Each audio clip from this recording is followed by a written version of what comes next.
오늘 읽으실 말씀은 잠언 5장 1절에서 23절까지 말씀입니다. 잠언 5장 1절에서 23절까지 말씀입니다. 제가 읽고 마지막 절 합독하도록 하겠습니다. 내 아들아, 내 지혜에 주의하며 내 명철에 내 귀를 기울여서 근신을 지키며 내 입술로 지식을 지키도록 하라. 대저 음녀의 입술은 꿀을 떨어뜨리며 그의 입은 기름보다 미끄러우나 나중은 쑥같이 쓰고 두 날 가진 칼같이 날카로우며 그의 발은 사지로 내려가며 그의 걸음은 수월로 나아가나니 그의 생명의 평탄한 길을 찾지 못하며 자기 길이 든든하지 못하여도 그것을 깨닫지 못하느니라. 그런즉 아들들아, 나에게 들으며 내 입의 말을 버리지 말고 내 길을 그에게서 멀리하라. 그의 집 문에도 가까이 하지 말라. 두렵건대 내 존영이 남에게 잃어버리게 되며 내 수완이 잔인한 자에게 빼앗기게 될까 하노라. 두렵건대 타인이 내 재물로 충족하게 되며 내 수고한 것이 외인의 집에 있게 될까 하노라. 두렵건대 마지막에 이르러 내 몸, 내 육체가 쇠약할 때에 내가 한탄하여 말하기를 내가 어찌하여 훈계를 싫어하며 내 마음이 꾸지람을 가벼이 여기고 내 선생의 목소리를 청종하지 아니하며 나를 가르치는 이에게 귀를 기울이지 아니하였던고. 많은 무리들이 모인 중에서 큰 악에 빠지게 되었노라 할까 하게 될까 염려하노라. 너는 내 우물에서 물을 마시며 내 샘에서 흐르는 물을 마시라. 어찌하여 내 샘물을 집 밖으로 넘치게 하며 내 도랑물을 거리로 흘러가게 하겠느냐. 그 물이 내게만 있게 하고 타인과 더불어 그것을 나누지 말라. 내 샘으로 복되게 하라. 내가 젊어서 취한 아내를 즐거워하라. 그는 사랑스러운 암사슴 같고 아름다운 암노루 같으니 너는 그의 품을 항상 족하게 여기며 그의 사랑을 항상 연모하라. 내 아들아, 어찌하여 음녀를 연모하겠으며 어찌하여 이방 계집의 가슴을 안겠느냐. 대저 사람의 길은 여호와의 눈앞에 있나니 그가 그 사람의 모든 길을 평탄하게 하시느니라. 악인은 자기의 악에 걸리며 그 죄의 줄에 매이나니. 마지막 절 다 같이 합독하도록 하겠습니다. 그는 훈계받지 아니함으로 말미암아 죽겠고 심히 미련함으로 말미암아 혼미하게 되느니라. 아멘. 오늘 말씀은 음란 또 성적인 유혹에 대해서 이야기하고 있습니다. 그 전에 1절과 2절에서 그 지혜에 대해서 또 설명을 하고 있습니다. 이 잠언은 우리가 살아가는 태도, 또 우리가 살아가는 삶의 자세와 방향을 알려주는 우리 인생의 사용 설명서라고 할 수 있습니다. 우리가 어떤 기기나 물건을 사용할 때 모르는 것이 생기면 인생 기계의 그 사용 설명서를 찾아보죠.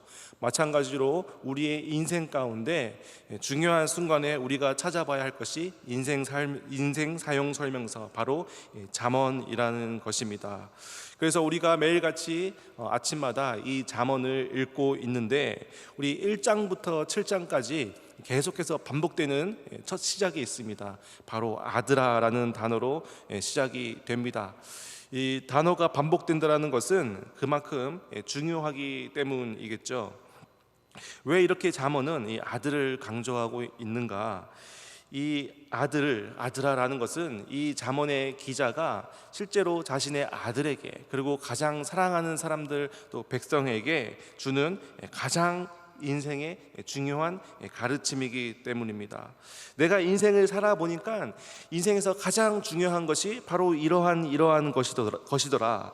내 아들아, 이것만 붙잡으면 산다. 이것만은 꼭 지켜라. 이것이 너의 인생의 포인트, 가장 중요한 핵심이 되어야 한다라고 이 잠언 기자가 강력한 소망을 담아서 말을 하고 있는 것이죠. 그래서 잠언은 우리에게 소중하고 유익한 책이라는 것입니다. 그럼 오늘 이 저자가 우리에게 말하는 것이 무엇일까? 우리 1절을 제가 읽어보겠습니다. 내 아들아, 내 지혜에 주의하며 내 명철에 내 귀를 기울여서. 이 잠언 저자가 내가 전하는 이 말을 너는 흘려듣지 말고 그것을 주의해서 듣길 바란다. 잘 듣길 바란다. 내 명철에 너는 귀를 기울여라 라고 이야기하고 있습니다. 귀를 잡아 당겨서라도 이 지혜를 귀에 갖다 붙이는 마음으로, 귀를 늘어뜨리는 마음으로 너는 이 지혜와 명철을 잘 들어주길 바란다. 지혜와 명철이 이렇게 중요하다라고 이렇게 잠언 기자는 말을 하고 있습니다. 지혜에 너의 모든 것을 집중하고 또 귀를 기울이고 너의 삶의 모든 방향과 태도가 이 지혜에 맞춰져야 한다라는 것입니다. 계속해서 2절을 제가 읽어보겠습니다. 근신을 지키며 내 입술로 지식을 지키도록 하라. 1절에서는 귀가 나왔습니다. 귀가 나왔고요, 귀를 기울여서 지혜를 들어라. 2절에서는 입술이 나옵니다. 입술로 지식을 지키도록 하여라 라고 말을 하고 있습니다. 그러니까 귀는 귀를 기울이는 것이고 입은 지키는 것입니다. 그러니까 어떤 게 수동적이고 어떤 게 적극적인 것입니까? 듣는 것은 수동적입니다. 들리는 것을 우리가 듣는 것이죠. 항상 귀는 열려 있습니다. 그런데 입은 어떤 것입니까? 입은 적극적인 것입니다. 내가 입을 지켜내야 합니다. 그래서 너는 입을 잘 지키라 이렇게 얘기를 하고 있는 것입니다. 이 유대인의 정서에서는 귀와 입이 연결되어 있습니다. 그래서 귀로 듣는 것은 반드시 입으로 나오게 되어 있다라고 생각을 했습니다. 그래서 입으로 어떤 말을 하느냐가 결국은 내가 어떤 말을 들었느냐라는 것을 말해주는 것입니다. 귀로는 지혜와 명철을 듣는다고 듣지만 하지만 입으로 나오는 말이 지혜로운 말이 아니고 명철의 말이 아니라면 그것은 결국 지혜를 지키지 못하는 것이라는 것입니다. 여러분, 이 교회를 다니는 사람들처럼 좋은 이야기를 많이 듣는 사람들은 없습니다. 교회만큼 또 예배만큼 설교만큼 지혜의 말씀, 우리 인생에 꼭 필요한 이야기, 우리가 인생 가운데 꼭 붙잡아야 하는 이야기를 많이 듣는 경우는 거의 없습니다. 그런데 중요한 것은 정작 내 입에서 나오는 말은 어떠한 말이냐, 이것이 중요하다라는 것입니다. 믿음이 없는 말이 나오고 또 은혜가 없는 말이 나오고 비난하는 말이 나오고 비교하는 말이 나오고 비판하는 말이 나오고 평가하는 말이 나오고 또 교만한 말이 나오고 남을 깎아내리는 말, 이간질시키는 말, 이런 말들을 통해서 우리는 너무나도 많은 상처를 받고 시험이 들게 됩니다. 왜 그럴까? 우리는 매주 또 매일같이 좋은 이야기를 듣는데 왜 입에서는 상처를 주는 말이 우리 가운데 나오게 되는 것일까? 그것은 내가 내 입술을 지키지 못했기 때문입니다. 지혜란 우리가 들은 말을 잘 지켜서 입으로 잘 이야기를 하는 것입니다. 내가 함부로 말하는 것 때문에 내가 들은 이 귀한 지혜와 명철을 놓쳐버리고 날려버려서는 안 될 것입니다. 여기서 내 입술로 지식을 지켜라, 지혜를 지켜라, 이 지키라는 말은 사실 이 원어로는 나차르, 군대에서 쓰는 말이었습니다. 우리가 군대에 가면 입구에 위병소가 있죠. 위병소에 가면 굉장히 무섭습니다. 키 큰 헌병들이 총을 들고 딱 지킵니다. 그래서 누가 들어오지 못하게 딱 막는 겁니다. 그런데 실제로 이 위병소는 들어오는 것을 막는 것이 아니라 나가는 것을 막는 겁니다. 누가 나가지 못하도록 병사들이 탈영하지 못하도록, 그 안에 있는 병사들이 얼마나 나오고 싶겠습니까? 근데 군대 안에 있는 사람들이 나오지 못하도록 막는 것이 이 유병소의 진짜 의무이고 역할이라는 것입니다. 군대에 들어가고 싶은 사람은 없죠, 그렇죠? 군대에 들어가는 민간인들은 별로 없습니다. 그런데 중요한 것은 나오고 싶어 하죠. 그 나오고 싶어 하는 사람들을 막아주는 것이 유병소의 중요한 군대의 역할입니다. 그런데 다 막습니까?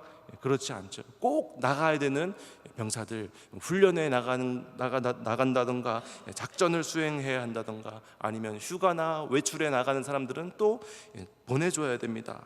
그래서 꼭 필요한 군인들만 내보내야 됩니다. 그것을 누가 하느냐? 바로 위병소에서 합니다. 그래서 이 위병소가 하는 일을 지키다, 나차르라고 표현합니다. 그러니까 나가야 하는 것, 또 나가지 말아야 할 것을 통제하는 게 위병소인데 우리 입이 그런 역할을 해야 한다라는 것입니다. 위병소에서 총을 들고 24시간 교대를 서가면서 그 부대를 입구를 지키듯이 우리도 24시간 우리도 입에 파수꾼을 세우고 위병소를 세워서 우리의 입을 지켜야 한다는 것입니다. 그래서 우리가 의도적으로 의식적으로 신경 써서 우리의 입술을 지켜야 합니다. 그 다음에 나오는 내용들이 3절, 4절, 5절 그 나옴들이 음란, 이 성적인 유혹에 대한 내용이 나옵니다. 그런데 더 중요한 것은 방금 우리가 읽은 1절과 2절입니다. 우리가 들은 것을 우리가 잘 듣고 그것을 들은 것을 입술로 잘 지켰을 때 우리 입에서 정말 거룩한 말, 은혜의 말이 넘쳐나갈 때 바로 이어지는 3절, 4절과 5절의 음란은 우리가 이겨낼 수 있다는 것입니다. 그래서 입을 잘 관리하는 사람들에게 오는 하나님께서 주신 복이 있고요, 입을 잘 관리하는 사람들이 잘 이겨낼 수 있는 시험이 바로 뒤에서 이어지는 음란한 유혹입니다. 3절을 제가 읽어보겠습니다. 대저 음녀의 입술은 꿀을 떨어뜨리며 그의 입은 기름보다 미끄러우나. 또 입으로 연결이 되죠. 입과 입술이 나옵니다. 우리는 입술로 거룩한 은혜의 말을 해야 합니다. 그리고 우리의 입술에 파수꾼을 세워야 합니다. 우리의 입은 근데 우리가 함부로 얘기할 때, 우리가 우리의 입을 지키지 못할 때 우리의 입은 누구에게 뺏기느냐? 바로 음녀에게 뺏긴다라는 것입니다. 세상의 유혹에 넘어간다라는 것이죠. 꿀을 떨어뜨릴 정도, 그러면 얼마나 달콤합니까? 그리고 기름처럼 너무나도 미끌미끌하다, 너무 미끌미끌해서 너무나도 좋은 느낌, 우리가 피해갈 수 없다라는 것입니다. 그래서 우리가 이 음료로부터 우리의 입술을 빼앗기지 않으려면 우리의 입술을 잘 지켜야 한다는 것입니다. 그래서 내 입을 지키는 행위는 남에게 상처를 주지 않으려고 하는 것도 있지만 바로 나 자신을 이 세상의 유혹 가운데 지키는 방법입니다. 그렇다면 이 3절에서 나오는 음녀, 이 음녀라는 단어가 중요한데 누가 음녀냐? 누가 우리를 넘어뜨리고 우리에게 다가온 존재냐? 바로 음녀의 원어를 보면 주루입니다. 주루. 이 뜻을 보니까 모르는 사람, 낯선 사람이라는 뜻입니다. 저는 이 단어가 참 의미가 있다고 생각을 합니다. 낯설다. 우리가 음녀 생각하면 뭔가 음탕하고 타락한 여인처럼 생각이 되지만 그게 아니라 낯선 존재라는 것입니다. 우리에게 낯선 존재는 우리에게 무엇을 주나요? 바로 호기심을 줍니다. 우리가 이런 얘기를 합니다. 그렇게 내가 눈이 멀어서 결혼을 했는데 결혼하고 나니까 내 남편, 내 부인이 참 평범해 보인다, 이렇게 얘기를 하죠. 왜 그렇게 보입니까? 익숙하니까, 항상 옆에 있으니까, 편안하면 편안하니까. 그런데 우리가 익숙하고 편안하면 더 좋아야 되는데 우리 마음이 너무나도 강팍해서 익숙하고 편안하면 좋아 보이지 않아요. 뭔가를 찾습니다. 뭘 찾습니까? 호기심으로 낯선 것을 찾는다라는 것입니다. 이제 가을이 다가왔는데 제가 TV를 보다가 한 노래를 들었습니다. 가을 편지라는 노래가 있습니다. 옛날 노래 같은데 이제 한 가수가 최근에 이제 리메이크를 한 것 같습니다. 그 노래를 들으면서 이제 가사를 봤는데 가사가 이렇습니다. 가을 편지, 가을엔 편지를 하겠어요. 누구라도 그대가 되어 받아주세요. 내용만 보면 너무나 낭만적입니다. 근데 마지막 가사가 이렇습니다. 모르는 여자가 아름다워요. 이 가사가 되게 낭만적인 것처럼 들리지만 굉장히 위험한 가사입니다. 아니, 모르는 여자가 왜 아름답습니까? 모르는 여자는 그냥 모르는 거지. 아는 여자, 아는 남자, 내 옆에 있는 내 아내, 내 남편은 매력적이 보이지 않습니다. 다 아니까, 그 매력을 다 이미 경험해 봤으니까. 그런데 모르는 여자, 모르는 남자가 굉장히 매력적이죠. 왜냐하면 모르니까, 호기심이 있으니까. 그래서 이 조강지처라는 말이 있습니다. 그렇죠? 조강은 찌꺼기와 쌀 결을 말을 하죠. 찌꺼기는 뭡니까? 술을 짜고 남은 찌꺼기. 견은 탈곡할 때 벼 안에 있는 속껍데기를 말합니다. 먹지 못하는 것이죠. 그래서 조강지처란 말은 몹시 가난하고 천할 때 함께 고생을 겪어온 아내라는 뜻을 가지고 있습니다. 이 조강지처, 이 성경에서는 오늘 본문에서는 암노루 암사슴을 비유를 하면서 얼마나 생기발랄하고 아름다운 존재입니까? 그렇게 배우자를 여기고 또 그 사랑을 계속해서 이어나가라고 권면을 합니다. 그래서 오늘 본문의 15절과 16절을 제가 읽어보겠습니다. 너는 내 우물에서 물을 마시며 내 샘에서 흐르는 물을 마시라. 어찌하여 내 샘물을 집 밖으로 넘치게 하며 내 도랑물을 거리로 흘러가게 하겠느냐. 우물과 샘은 배우자를 의미합니다. 이 중동 지방에서는 물은 굉장히 중요하고 귀한 것이죠. 그래서 내 옆에 있는 익숙한 편안한 배우자를 귀하게 여기라는 것입니다. 또 우물과 샘의 공통점은 솟아오른다는 것입니다. 그리고 물은 솟아오르기 때문에 곧 생명을 의지합니다. 자기 아내와 남편을 생명과 생명의 원천으로 삼으라는 의미이기도 합니다. 우리가 가정을 이루고 하나님의 복이 가정으로부터 부어집니다. 그래서 이 가정은 은혜의 통로이고 축복의 통로입니다. 그래서 이 가정을 굳건히 소중하게 여기시는 여러분 되시기를 축복합니다. 달콤한 음료는 죽음으로 연결되어 있고 안에는 생명으로 연결이 되어 있습니다. 그래서 이 샘물을 집 밖으로 넘치게 하지 말라라고 얘기를 합니다. 하나님께서 허락하신 샘물, 귀한 배우자, 그것으로 충분하고 그 샘물로부터 귀한 가정이 세워지고 가정으로부터 또 자녀로부터 새로운 샘이 솟아나는 귀한 하나님으로부터 오는 복을 누리시기를 축복합니다. 계속해서 4절과 5절을 읽겠습니다. 4절, 나중은 쑥같이 쓰고 두 날 가진 칼같이 날카로우며 그의 발은 사지로 내려가며 그의 걸음은 수월로 나아가니.